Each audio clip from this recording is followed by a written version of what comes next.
The NFL draft is not too far away, and one player who I thought was going to be the first defensive player selected was Tyree Wilson, the Texas Tech edge. And here to join me is Dr. David Chao to provide some context of a potential impact on his draft stock with an injury that he suffered during the season. So, Dr. Chao, this injury was one that, frankly, I don't think enough people have enough context on the impact of what this is going to mean for his draft stock.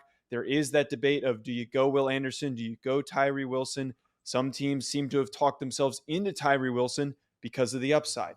But in your opinion, with this foot ankle injury that he suffered, how do you think this is going to impact the outcome of what happens tonight? Well, look, I worked in the NFL for 17 years as a head team position, been to over 20 NFL combines, and medical is an important component. All I'm saying is that based on our injury analysis, and we do no injury reporting, we have no insider information. We work off of insider knowledge from having worked in the NFL and other pro sports leagues. The worry here is his injury, Tyree Wilson's, was a Lisfranc Frank injury, and that was in November. And he had a second surgery. Based on the circumstances around the injury, the timing of the surgery, our suspicion is that this is a Lisfranc Frank fracture dislocation, and perhaps the second surgery was more than just simple hardware. And it's reasonable or perhaps likely he might not be ready to go yet. He hasn't worked out for Mm. anyone this offseason. He's not ready to go now. Now, of course, could he get ready to go for the season? Sure. Is he draftable? Of course he is. He's a great talent. But where is the question? All I'm saying is that this is the biggest injury medical issue at the top of the NFL draft. Everyone knows about Hendon Hooker, right? He probably isn't ready. It's a redshirt year, but if you take him in the first round, you get control for 5 years.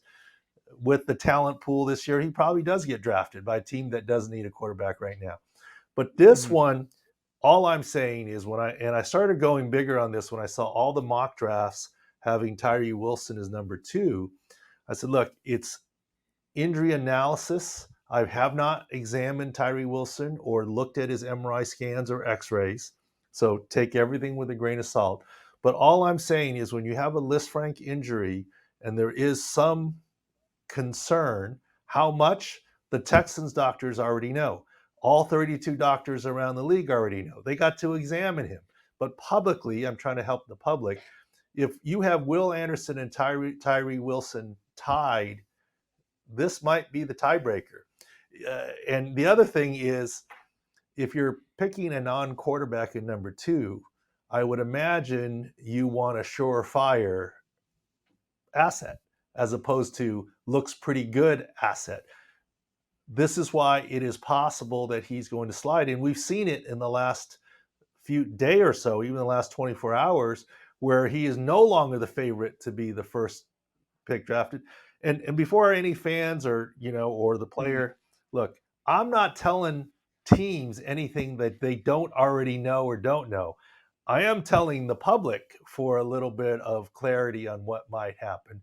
Because when I was in the NFL, I didn't listen to media pundits or reports about injuries. I got to examine them. So the Texans will have made up their minds independently of what I'm saying, as well as the other teams.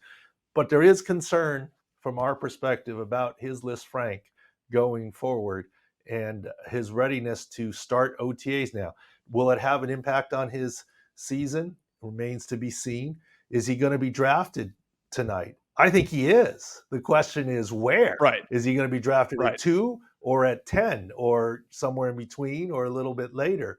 At some point, all medical risk is palatable. It's just where are you drafting them? And the other concern is by position as an edge rusher, it's pretty Mm. important that Lisfranc Frank midfoot to get around the edge.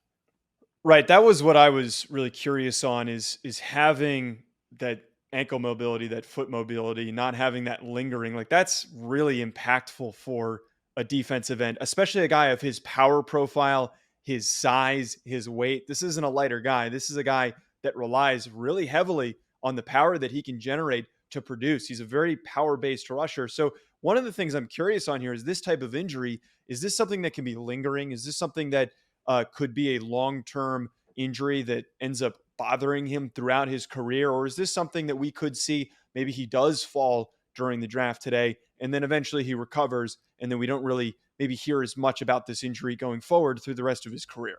It's certainly possible to recover from this injury.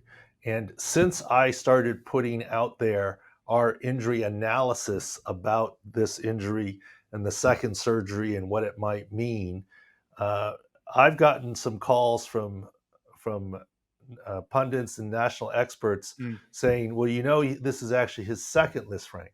I don't have that anywhere. It's just reporters have said he's had one earlier in his college career on his other side and seemed to have recovered well. I say to that, yes, it's possible to recover very well from a list rank, but here you have a fairly fresh list rank where he hasn't worked out for anyone this off season, and he's had a second surgery that the agent did say it was just a hardware removal, nothing to see here. But I think everyone has a healthy amount of skepticism to make sure, and team doctors will confirm what is going on. I'm just saying this definitely requires a second look and consideration. mhm. There's no question if you think Tyree Wilson's upside in his current grade is so much higher than everyone else's that you could probably stick to your gun and overrule any medical concern or take that risk. I've had GMs do that to me. You say, well, he's just good enough or he's a difference maker. We're going to go with it.